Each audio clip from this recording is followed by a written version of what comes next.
Good morning, everybody. Thank you for being here. It's time to get things started, so I asked everyone to stand up and sing along with Spirit-Led, Spirit-Fed. I am Spirit-Led, Spirit-Fed. Everywhere and always I am Spirit-Led. I am Spirit-Led, Spirit-Fed. Everywhere and always I am Spirit-led, flowing like a river of peace. I am nature's wandering child. Love cannot be added to me. I am made complete in the divine. I am Spirit-led, Spirit-fed. Everywhere and always I am Spirit-led. I am Spirit-led, Spirit-fed. Everywhere and always I am Spirit-led. There's magic in every day, like a beautiful song. And as I'm choosing my way, there's a voice inside guiding along. I am Spirit-led, Spirit-fed. Everywhere and always I am Spirit-led. I am Spirit-led, Spirit-fed. Everywhere and always I am Spirit-led. Everywhere and always I am Spirit-led. Thank you, Sandy Hemingway, for the announcements. Welcome. Good morning, everyone. Good morning. I'm Chris Geith, Reverend Chris Geith, and here's Reverend Pat Venema, our speaker today, on this beautiful, steamy day. How many of you wear glasses and they steamed up as soon as you get out of your car? Right? Me too. Welcome, all those of you on the live stream. Thank you for being with us this morning. And as I hand over the lighter for Pat to light our Divine Light candle, I welcome all of you and look forward to talking with you on the deck after our service. And we're going to have a wonderful talk with music by Sandy. We are ready to go. We are ready to go. So join me in saying on your buff sheet here our invocation and opening prayer. We can say it together, Pat. There's only one presence and one power active in the universe and in my life. God, the good omnipotence. And we'll now start the song, and I'm going to lead us in meditation in a minute.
Thank you, Sandy. As we ease into our seats and prepare ourselves to truly listen from our hearts and receive the message and insights of today, I invite you to put down anything that's in your lap. Put down your to-do list for a few moments and relax into your seat. Feel your feet on Mother Earth. Feel the chair supporting your body, and just let go. Just let go into the earth. Let go into this beautiful, safe sanctuary. Let go into the beauty of our time together. And feel your breath just naturally moving through your body. Inhale, peace. Exhale, love. Inhale, peace. And exhale, love. And we'll have a couple of minutes of contemplation and meditation.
And while you're in this place of connection and heart-centered listening, I invite you to say out loud or in your imagination, bring to your attention those you would like to share this feeling with,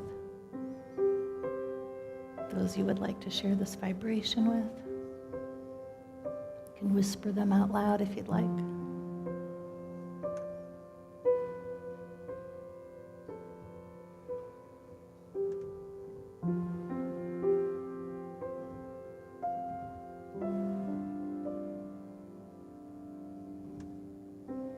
Bring some gratitude to this moment that we share together.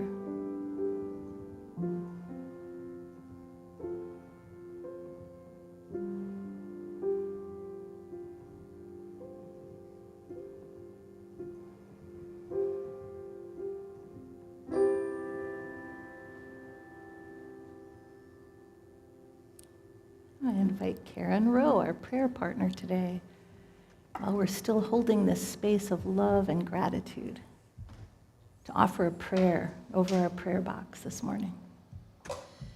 And to continue to center our prayers for the request in this prayer box and to honor those who made them,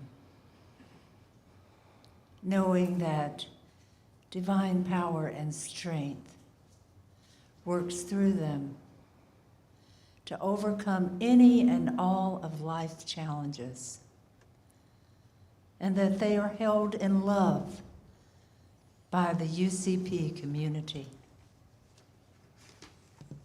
We see them whole in body, mind, and spirit, and we see them blessed and prosperous in all areas of their life. And so it is. Amen. And so it is. Thank you, Karen.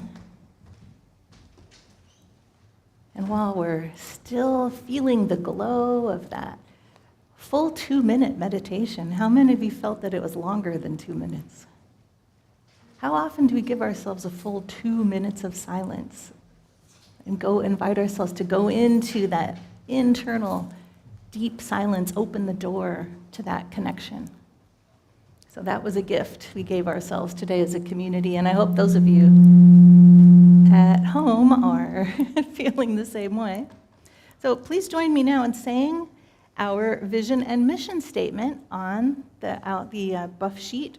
It's also on the cover of our flyer today. Our vision: we envision the divine light awakening in all. We center in peace and love. We connect in our hearts with others. We celebrate our journey towards wholeness, and we empower others experience their spiritual magnificence. Thank you. And Sandy, our first special music of the day, please.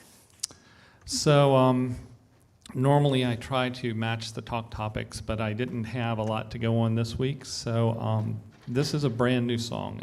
I just finished it this week. And though I just wrote the song in the last few weeks, it's actually been 5 years in the making. Some of you may know, some of you don't, but over the 2 years heading into COVID, I lost my mom, my dad, and my 2 best friends. And then I was mandated by law to isolate myself from everyone else for 2 more years. This is not a particularly good environment to try to recover and go through the grief process. And so I've been struggling with depression now for quite some time. And this song is about that struggle. It's called Letting Go.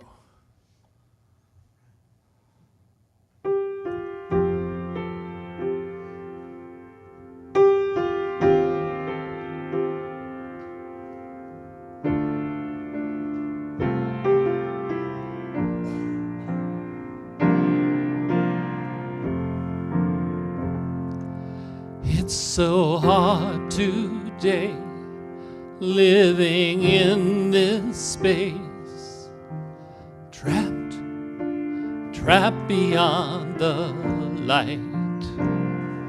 I lost everything that made me sing. All the souls who gave me life. Never have another father or a mother, but I know I can find a new life if I just try. It's so hard today. I have feet of clay. This broken heart has forgotten how to fly. So I must rise, and I must shine, and I must try to break these chains that bind. Now it is time for me to climb until I find the strength I need to fly.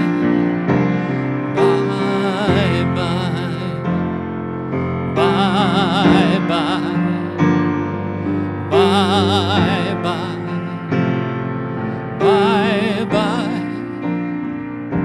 So I take a breath and I take a step. Hope is all I have. I sit all alone in my gilded home, trapped beneath the sand, waiting for tomorrow to take away this sorrow. But but I know I can find a new life if I just try. So I take a breath and I try my best to find my wings and remember how to fly. So I must rise and I must shine and I must try to break these chains that bind. Now it is time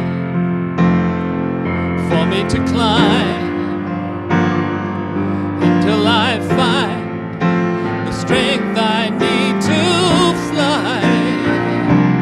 Bye bye.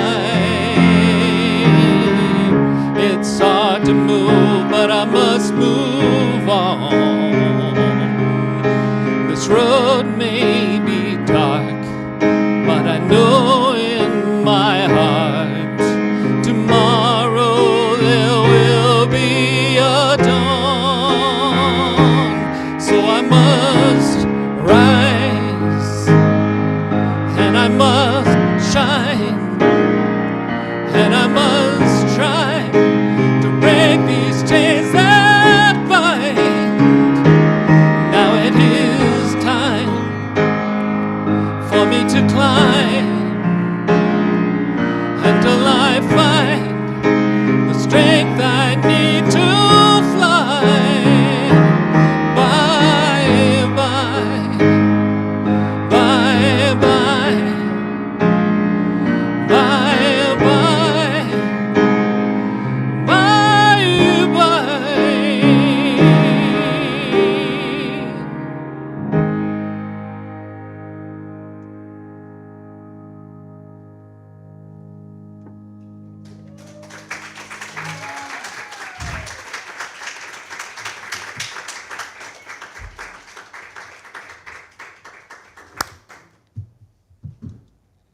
Wow.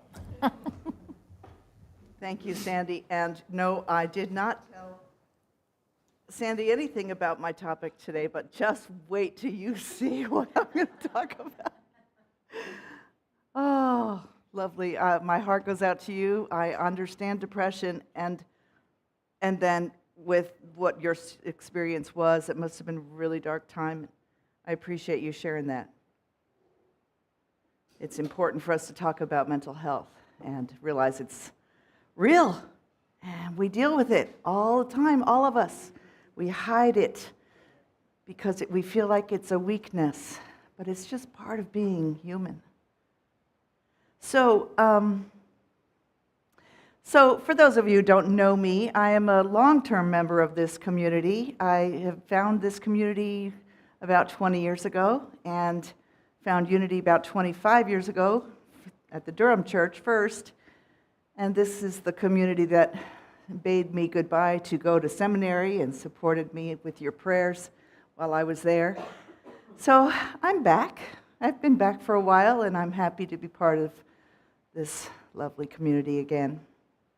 Victoria asked me to talk today, and I realized that it's the end of a whole month of her focusing on body health, and the beginning of another month of her focusing on mental, she's going to do body, mind, spirit, 3 months.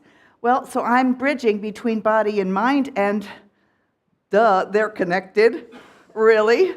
So the body-mind connection is huge, and I want to share what I learned, what I teach in one of my courses. I teach at Unity Worldwide Spiritual Institute adjunct faculty, as well as in my own ministry, and I often teach Metaphysics 4, which is the fourth part of this book that is kind of the metaphysics textbook of Unity, where the author, Paul Hasselbeck, who was my metaphysics teacher, took the Charles Fillmore writings and kind of summarized them, collected them, summarized them, and translated them into 21st century language. And when I get to this one chapter, it's chapter 28, and if you don't have this book, it's a good investment because it's one of those reference books that you say, every time you say, I wonder what Unity teaches about this, you can pull it off your shelf and find the answer. So I do recommend this book, especially for chapter 28. We talk in the last part of the book about how we can manifest or demonstrate a happier, prosperous, healthier life, and what gets in the way of doing that. And that's what this chapter is all about. So I teach this often, and as a school teacher in my former life, I used to try to help people hook their memory in some way. So I came up with these 4 that Paul came up with, and I thought, well, they don't spell anything, and they're not cute in any way. How are we going to do this? Here's the 4 things that Charles Fillmore says gets in the way of us having a easier, gently down the stream kind of life. It's fear, it's attachment, resistance, and unforgiveness. Fear, attachment, resistance, and unforgiveness. And generally, everything that gets in our way it can be boiled down to those. So, fear, attachment, resistance, unforgiveness. FARU. Well, that doesn't spell anything. Well, I'm going to make it spell something. It spells FARU. So I want you to think about that, and I'm going to help you remember that as we go through this. FARU. It's like this bundle of that goes on in our heads when we aren't feeling like we're moving forward. It's probably one of those. And okay, so then my other part of my life is a grandmother of little kids. And one of my favorite books always has been, and still is, Where the Wild Things Are. Now, you know this story, don't you? Max gets dressed up in a monster outfit, and he goes down the stairs, and he's jumping on the furniture, and he's making just a wild thing going on. And he says to his mom, I'm going to eat you up. And she doesn't like that disrespect. So she sends him to his room without dinner. And he goes up into his room, and Maurice Sendak explains a dream he has, but he never says that. The kids who read it think he's really going on this adventure. He goes on a boat, and he goes to the island where the wild things are. And those wild things have yellow teeth and yellow eyes, and they see Max come off the boat, and they say, "Roar." They just stare him down. But he stares them down. And pretty soon they blink, and they back off, and they realize he's the king. And they name him King of all the wild things. And they let the wild rumpus begin. You know this story. It's fun, isn't it? Okay. Well, it's metaphysical, as many good stories are. And I see it as the wild things are like the monsters that we get to visit, especially when we're sent off to our room and feeling kind of like isolated and I did something wrong and self-aware of your mistakes. And you go and you see these wild things and you think, they're just in charge of, I have no control over these wild things. But Max stared them down and said, be still, he said to the wild things. That's exactly what we teach in Unity, isn't it? When we see these things that are getting in our way, like fear and attachment and resistance and unforgiveness, they're kind of like those wild things in our mind that get in the way of us being fully abundant and well and happy and productive and at peace. Like they get in the way of us experiencing the kingdom of heaven in this life.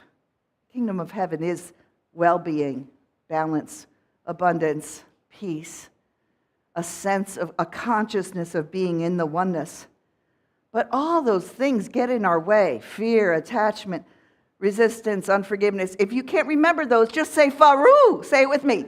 FARU. You can even howl it like one of the wild things, you know. FARU. Because these are the wild things that our job is to tame. We get attached to things. We're fearful of things. So let's just break those down.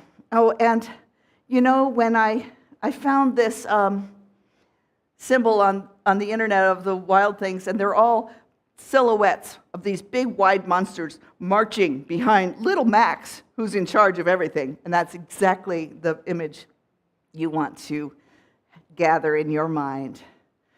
Well, I'm one of these people who lets fear and attachment and resistance and unforgiveness, one or the other, get in my way of being and doing the way I want to be and do. So think about each one of those with me. Fear. Paul Hasselbeck says, and from his gleanings of Charles Fillmore, he says it's also about lack and limited thinking. So all the stuff about I'm not good enough, or they will laugh at me, or I will fail, all that fear, lack, and limited thinking that we have, that really can be a problem. What could be an antidote for this fear, lack, and limited thinking? What could you do to, when you notice that, what can we do, or what mindset can we take on that can counter that or be an antidote for that? Anybody got an idea? Release. Noticing it and saying, no, you have no power over me. Yeah. Gratitude. Yes, I can't, your mouth didn't. So, gratitude. So, yes, and I think fun, too. Fear can be balanced. Well, one of the things we've noticed is that fear can come when we love. When we love ourselves, we can be afraid that something might happen. Or when we love our friends or our children or our family, we could be afraid for them, for their safety. So what we want to do with fear also is that gratitude and love, realizing love can conquer fear. I think there's something in the Course in Miracles about that too, right? I think having fun can counterbalance fear. And so when I get to play with the grandkids and just laugh, what a change it is from my dull, living alone behavior to have kids around. And if you don't have the grandkids in your life, there's places where you can absorb that energy. Like, I was going to say playgrounds, but not everybody's bringing their kids back to playgrounds. Volunteer to work with the children when they come. Oh, the smiles you have when you're working with kids. And that can really help you put fear in its place, like put it in a different perspective. So, FARU, that's the F part, F, fear. An antidote of fear would be just to choose a better feeling thought, to remind yourself that this too shall pass. An antidote for fear is courage. Like, if you're afraid to do something, turn it around and do it. Just push through. And sometimes that can be really hard, but it's not as hard as you thought it was. And you get to the other side and you go, oh, I did it. That wasn't so hard. Yeah. FARU, the next word is attachment. And boy, do we get attached to things and ideas and beliefs and relationships, and we hold on to those things. It's kind of fear-based. We hold on to stuff. We hold on to a relationship. We hold on to beliefs that really aren't serving us anymore, but we're afraid to let go of them because of what could happen if we let go. So an antidote to attachment would be non-attachment. And that's a practice. That's a mental practice that can really affect our relationships and our sense of the things we own. to practice even imagining that you didn't have all those things in your house or in your garage. Practice imagining not having them and asking yourself, how do I feel about myself? Do I feel less valuable? Probably your answer is no. You don't feel less valuable if you imagine not having those things. So we can practice non-attachment, not being attached to those things. Now, relationships are much harder, and that's where I thought about you, Sandy, when you talked, how hard it was to lose 4 significant people in 2 years. I had a chunk of time like that, too, in 2003 and thereabouts. And it was a heavy time to have lost several significant people at one time. And we have attachments to people. And that's our love. We love them. So, of course, we're attached to them. And when we quickly lose people, that is a loss that is real. And the recovery is remembering without being attached. So that's a big piece. Non-attachment. The way things keep changing all the time in our world, it's changing so much more. And look at the average age of us here. We're old enough, most of us, to remember how things used to be. Well, back in the 70s, it was like, and we realized, we thought the 70s was so contemporary and so modern and so wonderful, and it was for us then, and we can't bring that back. It's changed.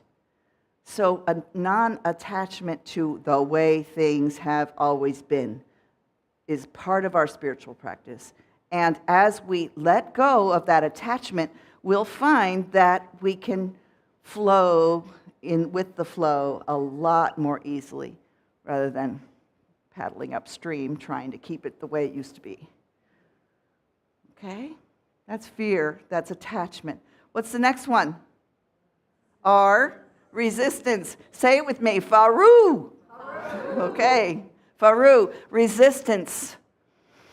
Do you ever feel resistance? Do you ever feel like you want to blame everybody for how things aren't going well?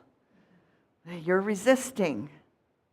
Do you ever feel like you want to just stop everything and make it just stop? There's some resistance to what's happening, right? And sometimes a passive-aggressive relationship interaction is resistance too, right? You'll say, yeah, I'll do that, but you don't, and you have no intention of. That's resistance. So resistance, obviously, non-resistance. There's a lifelong spiritual practice. Non-resistance. Choose to redirect your thoughts. Choose to say, why am I resisting this? Is there a way I can adjust this so I don't feel so resistant? Can I tweak it just a little bit so it brings me joy instead? I often say to people when they worry about, like, I'm not happy with the volunteer position I have at the church. It's just, I'm getting about it. I say, well, then stop doing it, because what you need to do is do what brings you joy. And if it doesn't spark joy, you're not doing it out of love. You're resisting it. It's not going to flow well anyway, so let it go. And I feel that way more and more about my own activities of my life. For me, COVID taught me that it's okay to be alone and that I can actually be happy that way. And so when I feel this about I should do this, or why am I not like this, blah, blah, blah, blah, blah, blah, I have to say, you're not doing it because you don't want to do it. And that's okay. Why would I do something that I feel resistance about all the way through it? Don't we spend a lot of our lives doing things that we feel resistance about? And if we can tweak them just a little, because some of those are things we have to do as the responsibilities we've taken on. But if we can just tweak them a little bit with an adjustment in our mind to say, what about this can I enjoy? And I'll focus on that.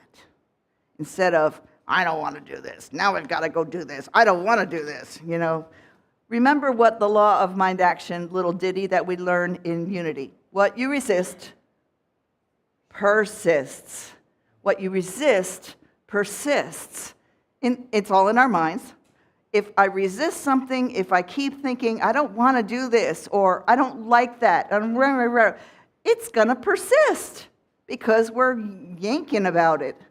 So if we want to practice non-resistance, we can notice the resistance and say, how can I make this something I can just flow around? Kind of like in a stream when you've got an obstacle in the way. The water doesn't care that there's an obstacle, does it? It just flows right around the boulder. Even a dam, even the beavers can make a dam. I saw them in the New Hope Creek, right a few miles away from here, making a dam, and near the trail where I walk. And the water just finds its way right through it, keeps on going. That stream doesn't dry up just because the beavers made a dam. It just keeps flowing. And so whatever resistance your mind has made, you can find a way to flow around it and be done with that resistance. FARU, what's the last one? A U, it's an unforgiveness. Unforgiveness. How can unforgiveness keep us from experiencing the kingdom of heaven here on earth? You know how it can. It persists. Even the little grudges, even the little oh, I don't like that person. I don't like how we interact. And you're not forgiving of that person. Just those little things, shed that stuff. And realize it's not all about me. It might be about them. And if it's about them, then it's none of my business. And I can let it go. Father, forgive them, for they know not what they do. If you have that attitude that they don't know what they're doing that's affecting me, then I can forgive that. Because it's not about me, it's about them. Myrtle Fillmore did her healing. She has a story that she's one of the co-founders of Unity. She was diagnosed as just a frail young lady. Little girl who couldn't go out to play because she was too frail. She had to stay inside and read her books. She was born in 1845, so think of that context. And frail is a word that they used a lot, not knowing what any diagnoses really were, like we know now in science and medicine. But she figured out that a lot of what she was manifesting with her body was about her mind, and she figured that out from one little quote that one minister said at one sermon lecture, so you never know what you're going to say that can affect someone's life. This person said to her that she was a child of God, therefore she did not inherit sickness. You don't inherit sickness from God, and that's who your real father is. And when she grabbed onto that, she realized that she could speak to her body with the power of God in her consciousness, because she is a child of God. And she went to every part of her body to ask its forgiveness for detesting her body so much all of her life. She thought her body was frail, and she disrespected her body because it didn't give her the vitality that she wanted it to have. And so she went to every part of her body in her prayer and meditation and asked its forgiveness. And by asking forgiveness, she's giving forgiveness because it's all within. And she healed from her tuberculosis, which almost killed her. Healed so much that she went ahead and went on to give birth to another healthy child. So, wow, that's a big deal. There's a lot of forgiving. Myrtle says, and remember this context of a woman in the 1860s, 70s. That's her young youth. Forgiveness is not silent consent, nor making the best of a situation while underneath there is resentment. It is the art of putting something in place of the thing forgiven. It's the art of putting something in place of the thing forgiven. It is the positive realization of truth, of being, with a capital B.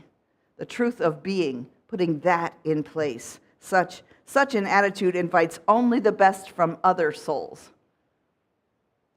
Forgiveness is not silent consent or making the best of a situation, not resentment. It's the art of putting something else in place of the thing forgiven. A positive realization of the truth of your being. And that makes room for the best to come towards you from others as well. So Myrtle says we have to hold ourselves accountable for our thoughts of fear, of attachment, of resistance, of unforgiveness, and do the practice of releasing those, putting them in their place, telling those wild things, be still, because you have no power over my true self. My true self is, I am the essence of God, or a child of God, and therefore, I do not inherit sickness. I do not inherit poverty. I do not inherit a lack of creativity. I do not inherit loneliness. I do not inherit inadequacy. None of those are my true self. My true self is a radiant being, capable of unlimited possibilities as I put my thoughts to them. Body, mind, and spirit. I can be prosperous even without a big chunk of money in the bank. I can be prosperous. I can be healthy even if I have something wrong with my body. I can be healthy. Well-being is so much more than just what the body looks like. Well-being is body, mind, and spirit at peace and in that consciousness of the kingdom of heaven. That's our practice. It's not overnight. It's not a magic wand. It's the practice. The practice of living in the kingdom of heaven is our job. And it's a joy because it brings us a peace that, I can't say it any better than the Bible does, that passes understanding. Yeah. So I invite you to remember when you're checking in with yourself and saying, what's going on? Why do I not feel like I'm in the flow? Why am I not experiencing the kingdom of heaven? Remember one word. What is it? FARU. Yes. Thank you. And so it is.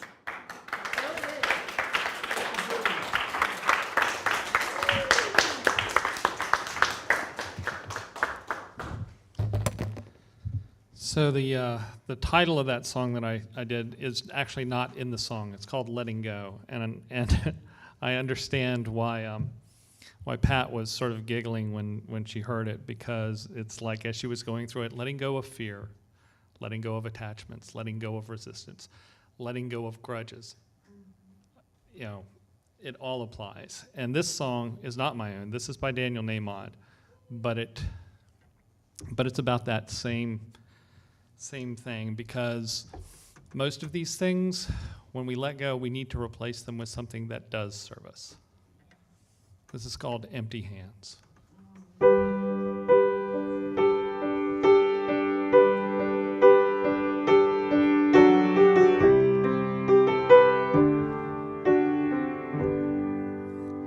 When my hands were empty, when my hope was gone, I couldn't help but wonder,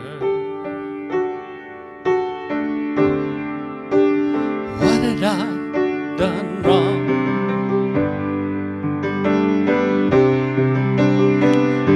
though my heart was broken, there was no need to despair, 'cause a vessel must be open to put something better there.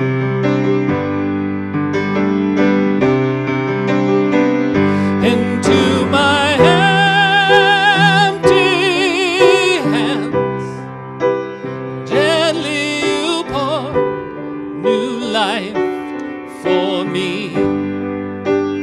Yours is a perfect plan. The ups and the downs were meant to be. Now I understand you needed my empty hands.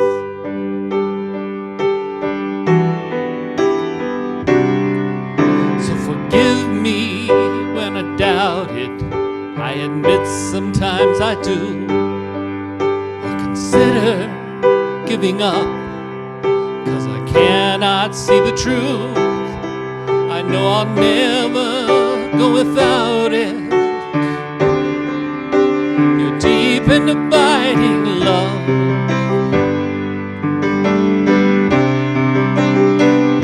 into my empty hands, gently you poured new life for me. Yours is a perfect plan. The ups and the downs were meant to be. And I cannot help but cry to think all the gifts you've given me. Now I understand you needed my empty hands. Thank you for my empty hands.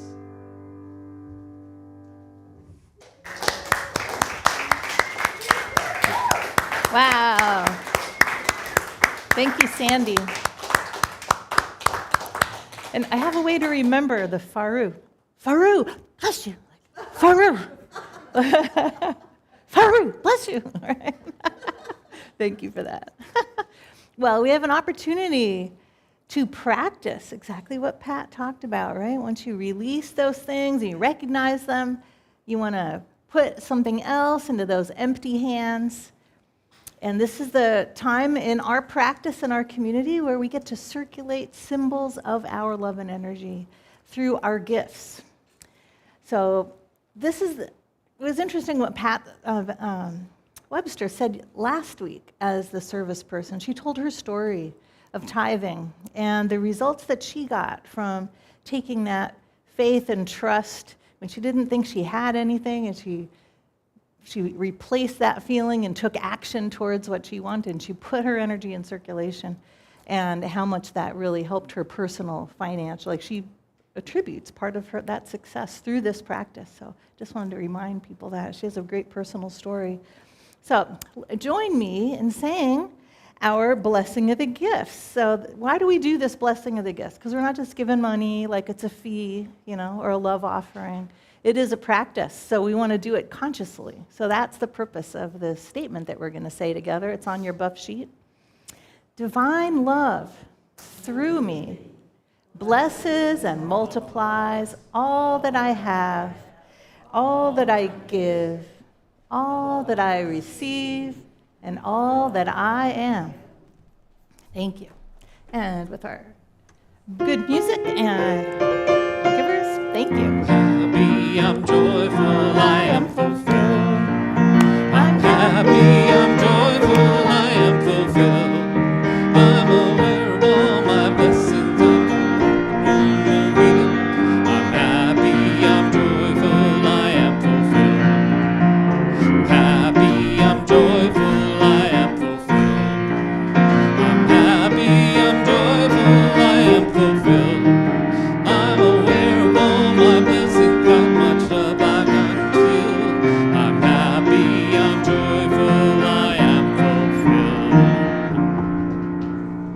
like that. Let's get a little rumble. Let's hear a little rumble. Woo!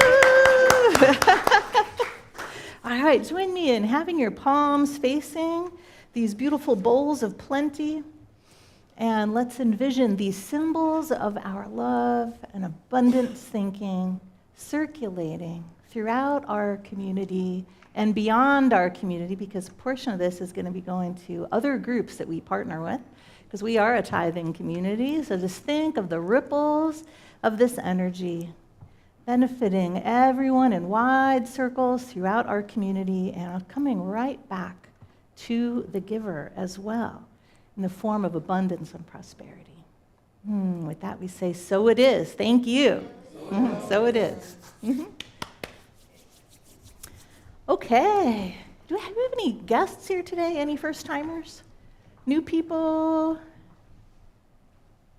No, raise your hand if you're new, because we have a welcome gift for you. Thank you. And if you're in our live stream and this is your first time joining us, please let our virtual greeter know in the Facebook chat or the YouTube chat so that they can also welcome you, give you a virtual hug. And if we have your contact information, we have a gift for you. So thank you for being here today. Thank you for joining us. All right. So, geez, where am I? I lost myself on our buff sheet. I'm sorry about that. Do we have any children today? I don't think so. This is summer vacation. Yeah. Blanche, did you want to just come up and talk about the children's program? Yeah, because people are getting ready. You know, camps are coming to a close, vacation's starting to wrap up. You know, people are going off to college. High school is going to be starting in a couple weeks. Why don't you talk about what our youth program is? Yes, our youth program, it's very vibrant. We have a good time. Most of our lessons coordinate with what's being taught here and also the unity principles. Good foundation for the children for their spiritual growth later on in life. You know, that's what it is. And actually today we would have had such a good time. A great funny book about tasting your words. Yes, she was the student. She was very good. And we also, as adults, have to taste our words before they come out our mouth, you know? Yes, we do. So the book, she was very angry, and her words were tasting like dirt and pickle juice and sour milk and everything. And then she realized what her mother was telling her, and they were real sweet. She made amends. She forgave. She apologized. And then I found this game called Boozle the Jelly Beans. And the jelly beans could either taste very nasty, just like actually some of the tastes in the book, or they could be sweet. So then we were gonna play a game with sweetness in your mouth and not so sweet. And I think Mary Angela would like to say something. I just wanted to remind people that volunteering for the children's program is kind of like watching a Walt Disney World movie. They always throw things in there that are both good for the kid and the adult, laughs too. The time I volunteered, I just walked up, it was all set up for me. They had these little banks that kids could paint, and it was called the Love Bank, and you write good, loving things. We were doing banking on me. Yeah, and you write little things about yourself and put them in the bank. It was a great little activity, and it was all set up. And I want them to take it home, and when they're feeling bad or they forget about those good things about themselves, they go open up the bank and read the little things. And just like in finance, banking to yourself, we also have to bank into ourselves for self-worth. And that was last week. So bring the kids. I still have these lessons. When they come, we'll do them, and I'm making many, many more. Thank you. Volunteer. FARU. How about a special song? So this one you've all heard before.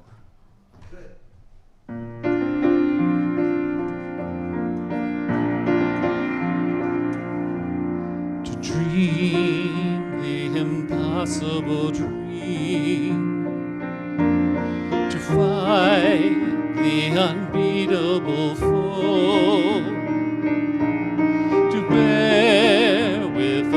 terrible sorrow, to run where the brave dare not go, to right the unrightable wrong, to love pure and chaste from afar, to try when your arms are too weary,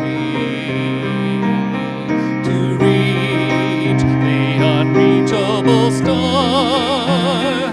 This is my quest, to follow that star, no matter how hopeless, no matter how far, to fight for the right without question or pause, to be willing to march into hell for a heavenly cause.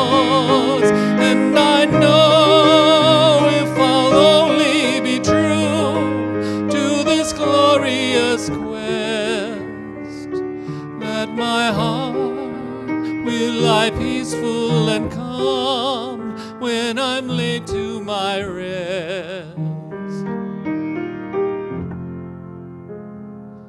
And the world will be better for this,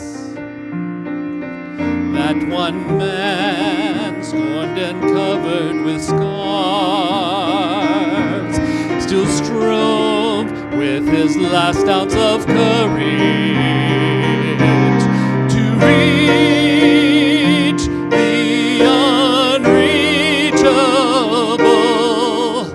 star.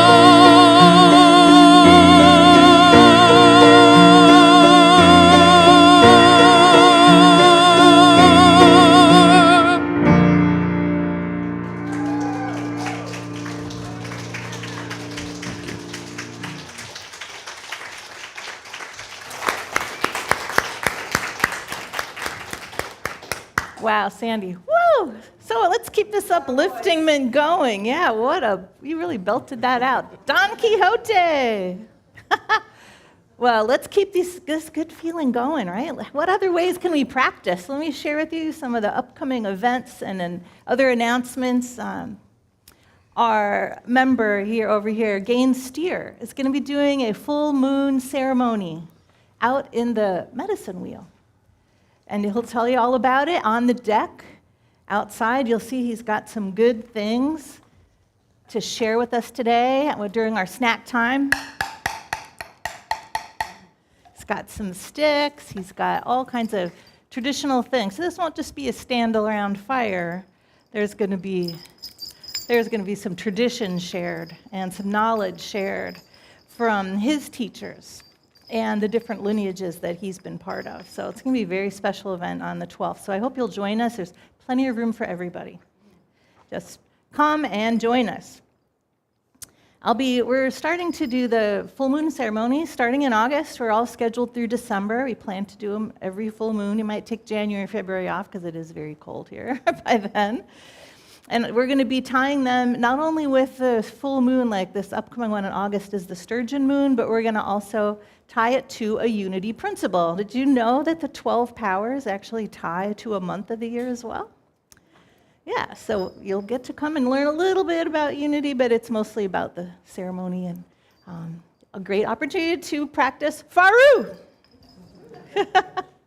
Also, coming up August 13th, so that's Friday the 12th. Saturday the 13th is a Pathways to Community class in the morning. So this is if you're interested in learning about unity a little bit more and learning about our community, that's what this is, Pathways to Community. So this is you'll learn about new thought, you'll learn about how UCP fits into all of this, you'll learn more about the unity principles, you'll learn more about metaphysics. And if you would like to join us, I think there's a sign-up sheet on the back there. This class is part of becoming an official UCP member, but membership's not required to take it, and you don't have to commit at the end, but it's just part of our process. And live streamers, we hope you'll join us too, and you can register online. Now, take a look at the beautiful artwork that's around us. On the right-hand side, you can see it. There's going to be an artist reception on Sunday. So you got a full moon ceremony, New Pathways on Saturday, and then Sunday the 14th is an artist reception after the service. And I looked at these before the service today, and each one has like a poem to describe the meaning of the image, and they're just beautiful. I especially like the one in the back, where if you look at that one, there's a mirror for the face of the angel, and there's a beautiful thing that has to do with letting go of fear. So that was very well aligned with today's talk by Pat Venema. The artist is Ginger Selly, and she's a small business owner and an alchemist in organic skincare and wellness. And she found a love for painting in acrylic just a few years ago, and she's taken classes. She's mainly self-taught, and she uses an intuitive painting process. So we'll learn about that and about this series at the artist receptions. I'm actually looking forward to that because I really like the pictures and the descriptions together. So we hope you can join us after the service on the 14th. Another invitation is to come on retreat with us. This is the annual retreat. It's called Junaluska. Junaluska, is that right? Junaluska? Junaluska, okay. How many have signed up already for this retreat? It's like a little mini vacation, kind of a unity vacation. And you can sign up by the 15th. The dates are in September, where it's a little cooler, September 20th to 23rd. Reverend Victoria will be offering a workshop. This is a whole Mid-Atlantic unity retreat. It's not just our UCP, it's us and other unities in the Mid-Atlantic states. So those are our big announcements. I wanted to also say, after the service, since it's hot, we're having our snacks in the kitchen, but you're welcome to take them outside and hear Gaines talk about the ceremony that he's going to offer and some of the traditions that he's going to be sharing. And he's got a whole bunch of different talking sticks and walking sticks out there. And also today, Mary Angelis and Tim brought very freshly picked this morning apples from a local orchard. And they're all different colors, and I can't wait to bite in. So thank you for that. Thank you for that gift. Yeah, I wanted to remind everyone, and especially those also already online with us today, about our social media and stay connected with us. Like us on Facebook, subscribe to our YouTube channel, and consider giving us a review on Google, and sign up to receive our weekly news. That's where you'll see everything on the details that are coming up. And today, finally, our 3-minute miracle is going to be with Karen Rowe, who you experienced blessing the prayer box, and she'll be in the office on the left at the end of the hall. So we hope you'll take advantage of that. And thank you for a wonderful day. We're going to close with our peace song. Thank you for a wonderful morning.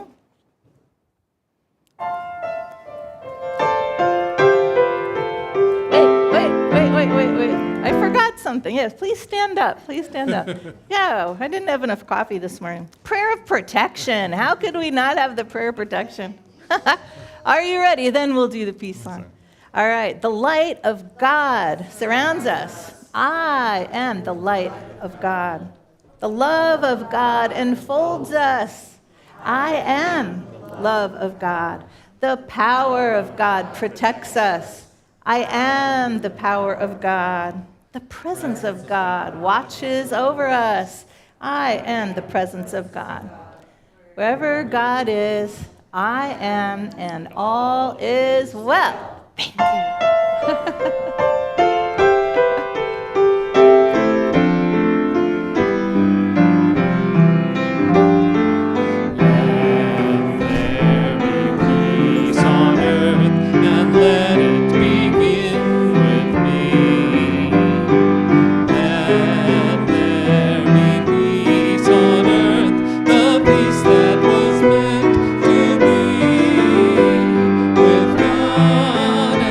Creator.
Thank you, Sandy.